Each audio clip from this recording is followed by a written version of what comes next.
Welcome to the DSL podcast. I am your host, Dave Cole. Today we have Heidi Lanford, who is the Chief Data Officer at the Fitch Group. And I will let her describe to us, you all who do not know what the Fitch Group does or is.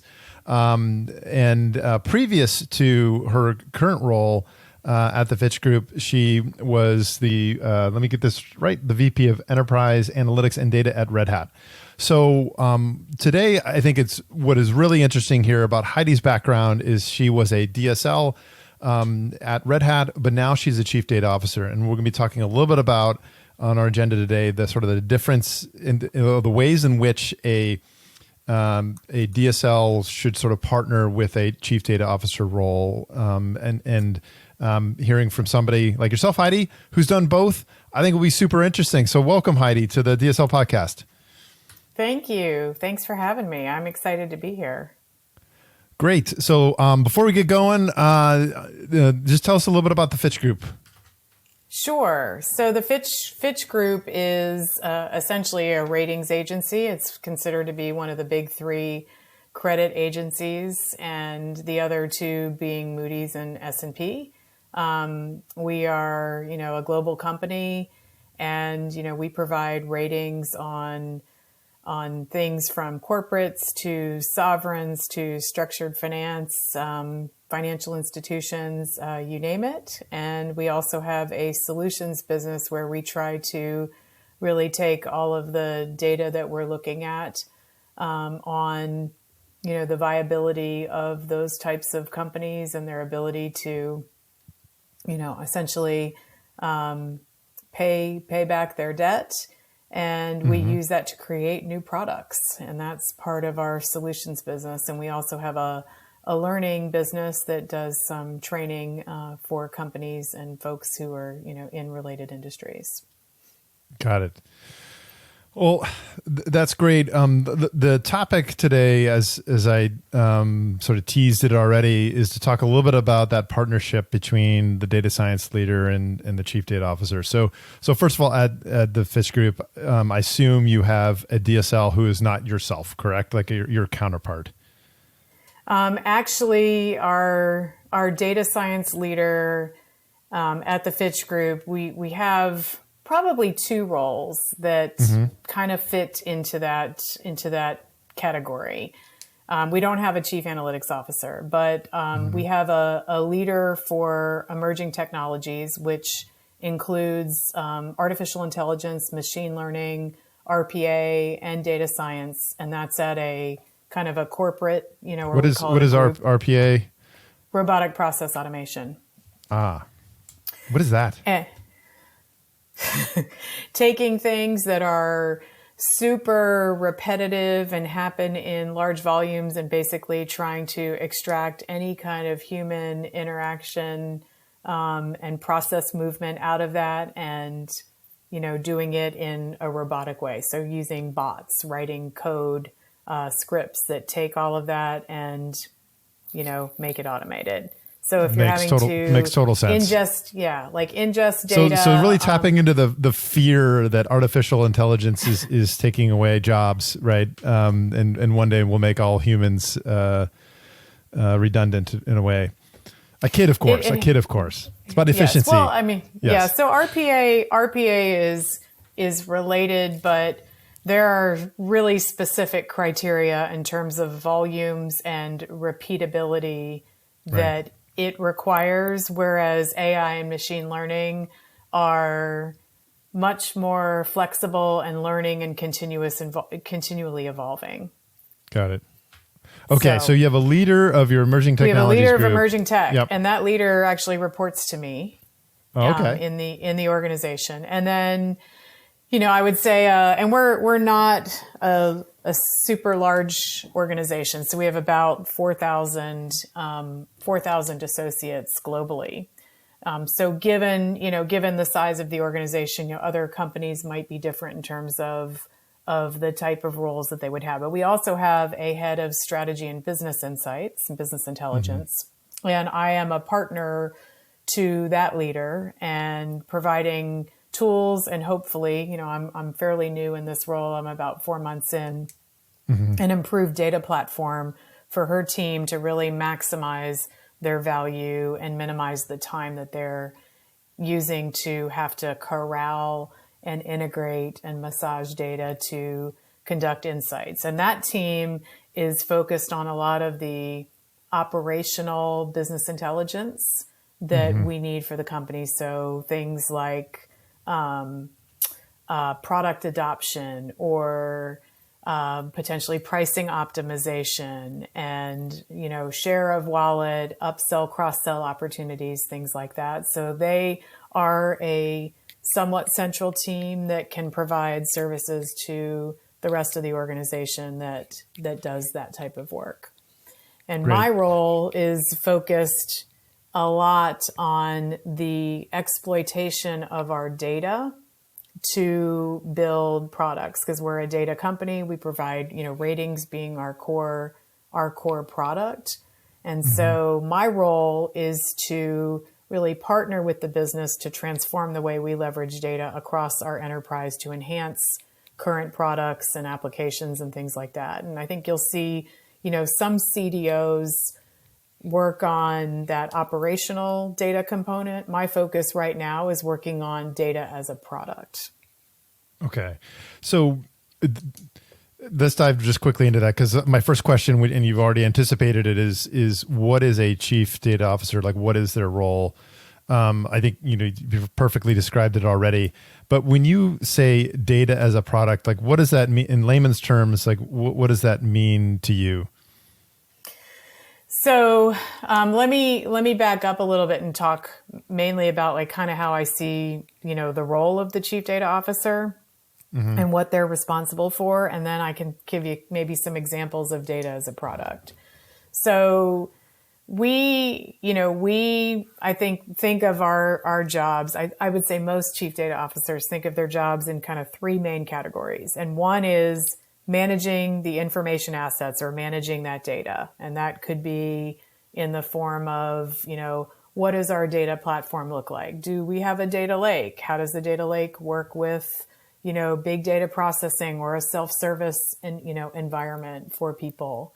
What kind of data governance tools do we have? What sort of metadata or information about our data and the data lineage that we want to be able to trace how data is transformed along, a particular journey or path. Like all of those things kind of fall into the manage information assets bucket.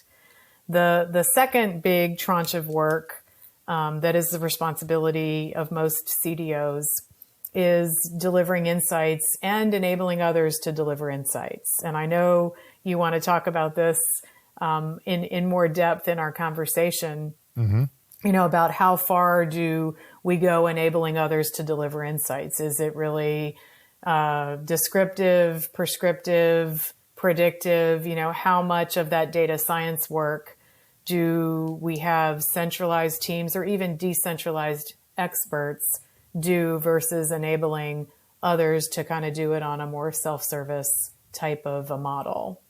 But that's the other thing. And when we talk about delivering insights and enabling others, that can range the gamut from providing tools and technology that one can deliver insights on. It could be dashboarding and data visualization tools. It could be reporting tools. It could be a data science environment. It could be allowing access to AI and ML technology and tools. So all of those kinds of things, I think, fall into that deliver insights and enabling others to deliver insights. And then the third, sort of big bucket or tranche of work under a CDO, and this one's gaining more and more traction, and there's more emphasis on it, is generating incremental value.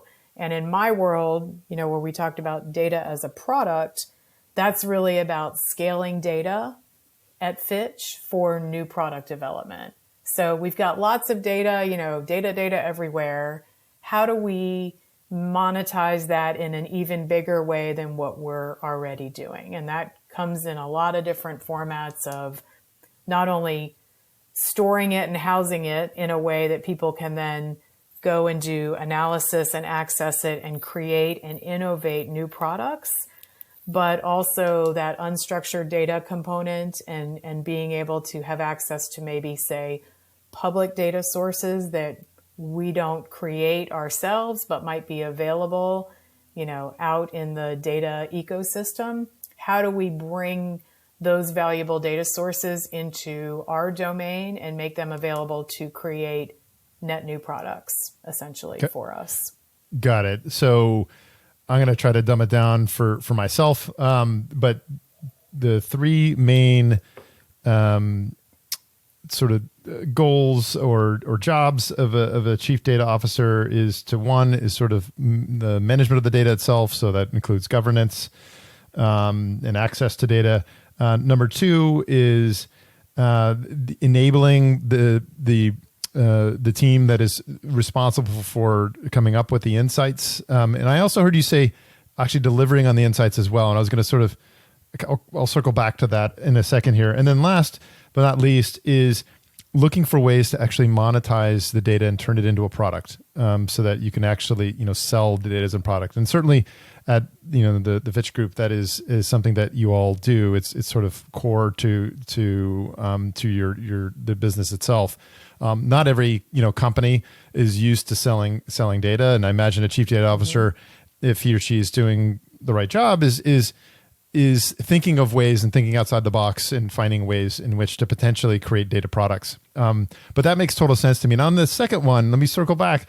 Do you see the chief data officer as actually, and by delivering the insights, do you mean like you actually should have maybe a team of analysts, or are you talking about sort of productionalizing models that are created outside of the CDO's sort of umbrella? Yeah, that's a great question, and I think a lot of it depends on the skills and background of your chief data officer. Number one, and number two, and not any less important, is the organization's desire and willingness to want to have some things at the core, and other things that are specific to a functional area or a product line, as an example, to be done, on the periphery. And so I think it's a balance between the two. And, I know some CDOs that are very, very technical. They grew up in IT organizations. They're experts at data warehousing, as an example, Right. and database design. And then you have other CDOs that have grown up more on the data scientist world and data analytics. And that's actually my background. Yep. And so I understand, my strengths are in understanding how people use data to actually do their job differently, in marketing applications and finance applications and supply chain applications. And where, I need to augment my team is with those that are great technologists. And I actually think, you need almost a cabinet of a lot of those skill sets together, and where your chief data officer sort of tilts on the spectrum is also going to determine who they need to bring in, to support them, as well as what kinds of things they can do, for the organization. Now, I'm a big believer in being able to know enough on both sides so that you truly can design. I think you need to be able to design all of those things we talked about, like your data infrastructure, your playground for data scientists, what types of tools you need. You need to know enough, and you need to have actually worked with them somewhat to be able to walk in the shoes of the people who you're serving. Because if Right. you don't, then you become an order taker.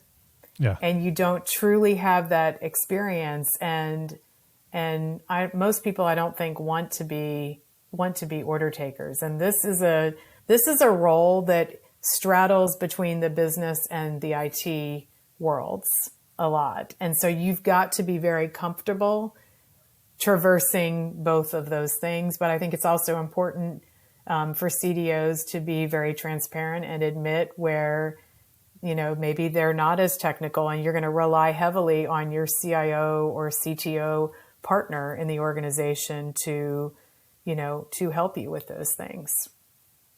Yeah. So let's dive a little bit into sort of your advice in terms of working. I mean, some of it is you're already hinting at, which is, the chief data officer, if they're doing their job right, is not just sort of managing their data warehouse, managing the tools themselves, but is actually trying to really understand the business problems that the business is trying to solve and the data science team is trying to solve, and their DSL counterpart, and even folks on the BI side as well. And if you have that background, fantastic. If you don't have that background, what sort of advice do you have for a chief data officer in terms of closing the gap between kind of maybe their background might be more on managing large databases and data lakes, and then having them move a little bit more to understanding the world of a data scientist? I think you've got to develop you got to get a fan club going. You've got to make a few really good friends and focus and deliver and help a few people out, because then you've got successes. And everybody talks about, quick wins and things like that. But I mean, like very deep partnerships where you have a business partner who has a really clear idea of what they want. You are great on that technology and deliverability standpoint. And there's a good problem that you're solving. And most importantly, that what you're building is they're going to use it. And that's the most important thing. You hear stories, all the time of multi-million-dollar technology investments in, whether it's in tools or in databases or platforms or whatever. And then you're asked, well, who's using this and who's changed the way that they're doing things because of all this stuff that you've built for them. Right. And if you don't have that, then, I'd like throw up my hands and say, why are you here? None of us want to build really cool things that nobody's using. And I think this transcends like everything. It transcends databases or data warehouses, dashboards that you're building, predictive models that you're building. You want to be able to answer the question, how has this changed the game? It was an interesting story that one of my colleagues told me about a chief marketing officer who would start her, twice monthly staff meeting with a question. Who's taken a look at the, fill in the name of it, the CMO dashboard, we'll call it, a dashboard that had all these great leading indicators of how's our marketing funnel looking? What's our, win rate? How's our cross sell, upsell? What's product adoption looking like? What's our, brand awareness score, whatever, like anything like that. Right. And she would go around the room and ask her staff, her senior leadership team, what did you learn about, whatever your particular area is by looking at the dashboard over the past 2 weeks? And more importantly, what has this caused you to do differently? Are you reinvesting your funds differently? Are you developing a more targeted campaign because of what this information is telling you? And I would say that is key, to have people who are passionate about that. And by the way, I heard anecdotally that this leader, if you didn't come back with a good response and you hadn't been using the dashboard, you were uninvited to future meetings if this happened on a repeated basis. That's like tough. Those are the kind of, you want partners like that. That would be my advice, is to find people who just really get it. Yeah. In a past life, I've done personally a lot of work with marketing teams, and it's interesting how data driven they are. And for those of you out there who are working with in building models and helping with campaigns and targeting and all that stuff, the world of marketing is there's a huge need for data science in the marketing world. That being said, taking the approach of, in your story of a CMO really requiring his or her leadership team to be up on the data and understanding, where some of the maybe the pipeline isn't great this week and it's gone down, and being able to answer the question why is interesting, because I'm a big believer in it's not just, as you were saying, just looking at usage, right? Looking at, is this platform being used? Is this report dashboard? Is this model being used? But it's the real question isn't it? Is this actually changing how we make decisions? Is this actually, driving some value, some ROI? So it might be getting used a lot, right? But if it's not actually changing someone's behavior because of it, then it's not really doing anything. It's just telling you, it's just barfing out data. There's not really an actual insight, right? That's right. And Yeah. so then, in sort of kind of to riff on what you're saying, sometimes there's sometimes the gap, why that doesn't happen enough. It doesn't happen enough. And when there's that gap, I think there's a couple of reasons potentially why. And one of those reasons could be that you don't have leaders like that person I mentioned, that would require it as part of the conversation. Mm-hmm. Another reason could be, there's a buzzword that we hear a lot now, and that's called data literacy.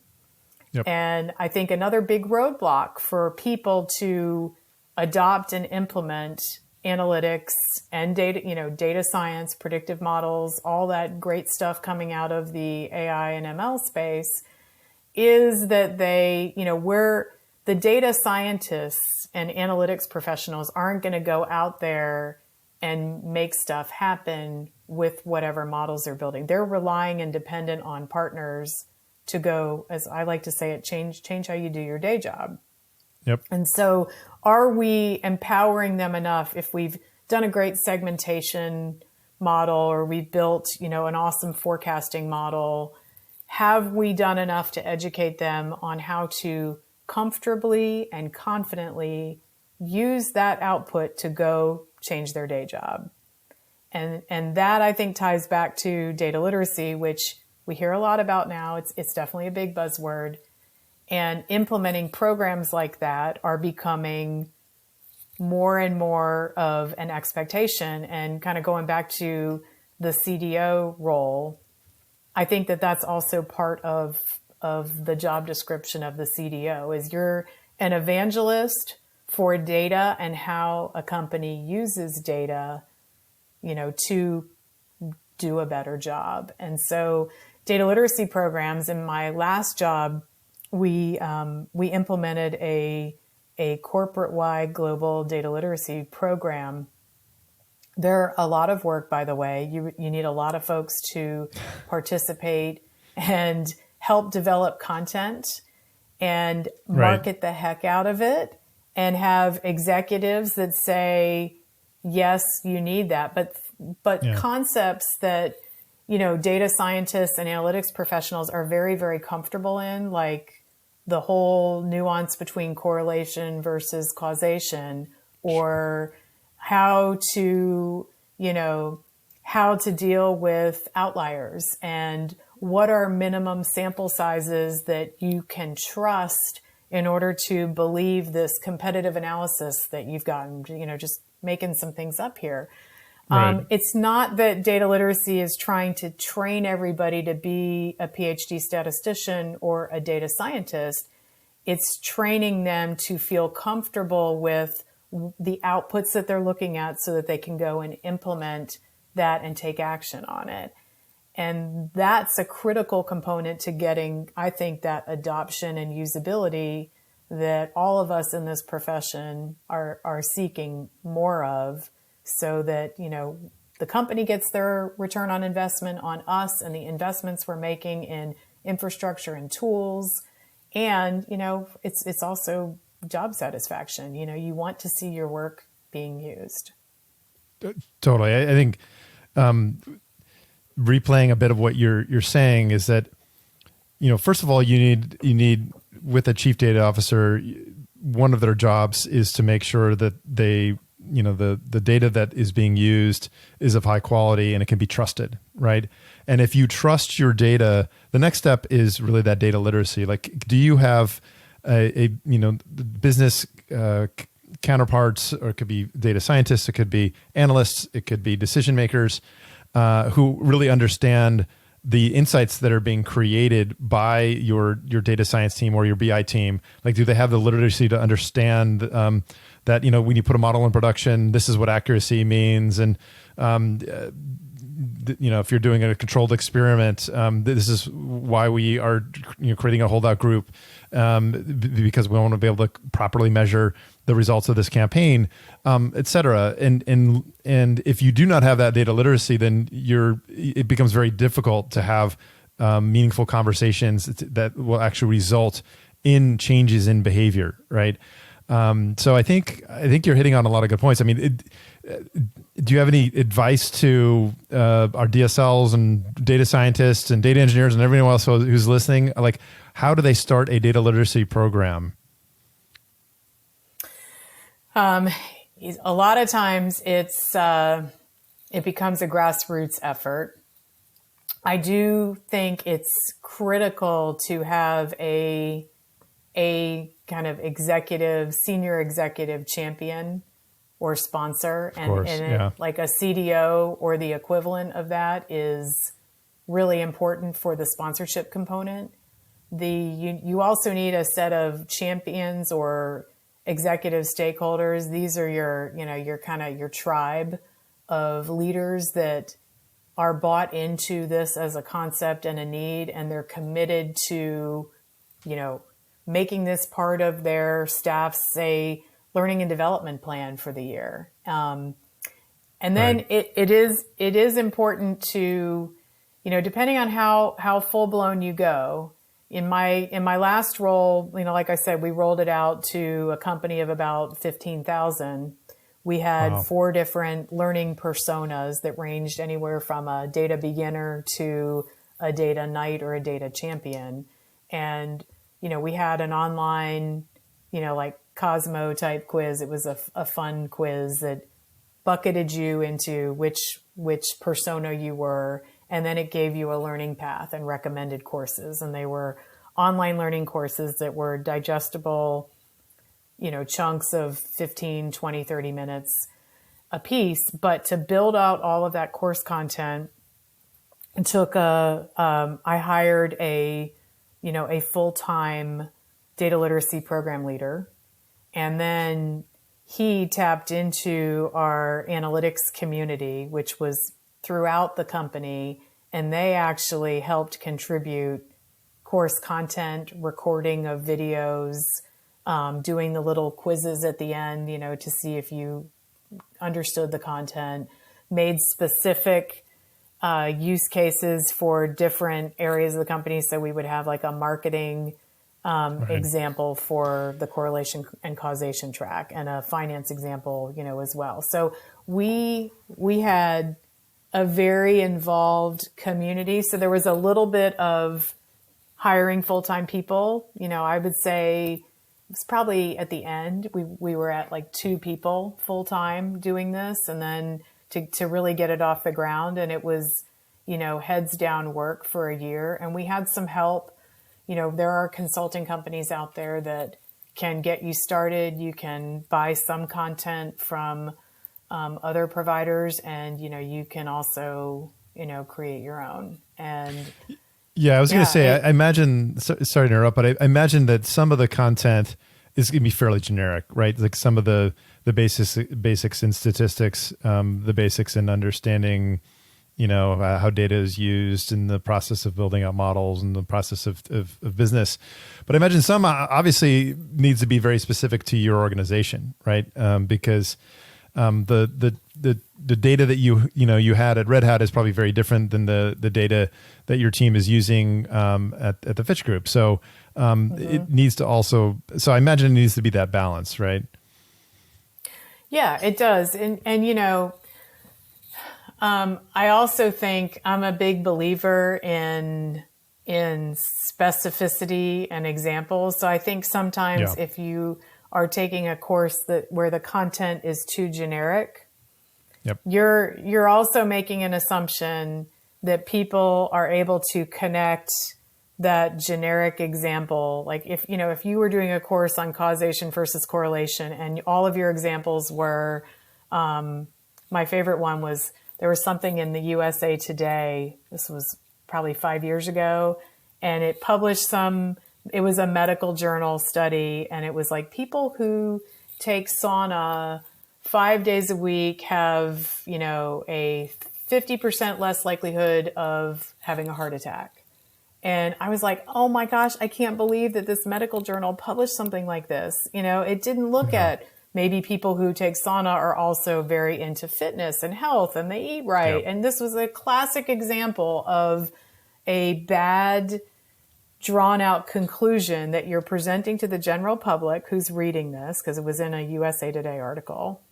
And now they're thinking, and not that there was a rush on everybody going and doing sauna for 5 days a week, but you get you get the point. Yeah, totally. And so I'd see it all the time. Yeah. You see it all the time, and it's so bad that newspapers, every news association should have a statistician to look at all that stuff before it gets published, I think. But anyway, that's a side note. But my point is that if our course content just showed generic examples like that, which are great to kind of get people to understand the content, but then they don't go one step further and say, now let's take an example at a Red Hat or at a Fitch where you're analyzing, financial statement data to assess all these factors for credit risk.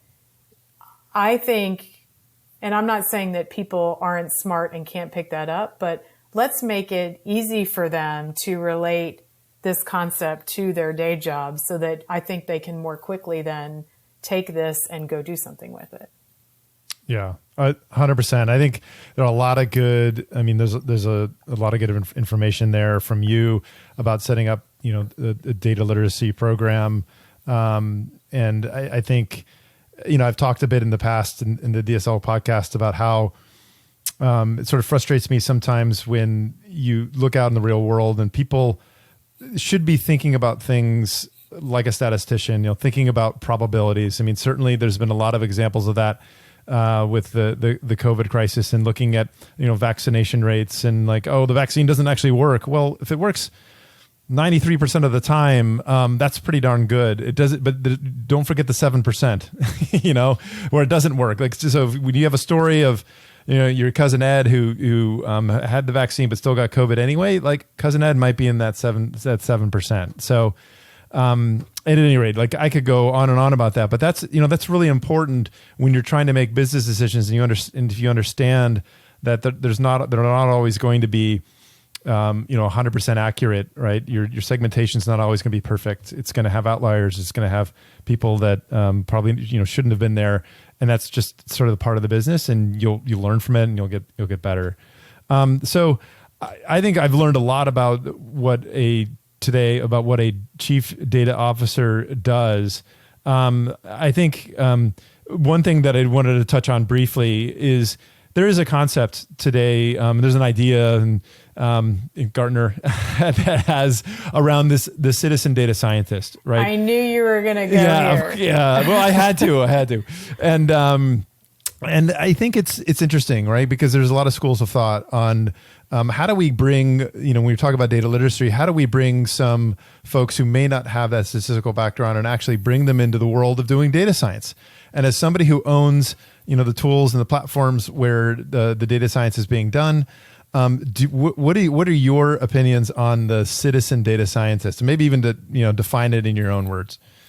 Sure. So I think of the citizen data scientist is anyone who can create or build a predictive model, but their primary job description is outside of the field of like statistics or analytics.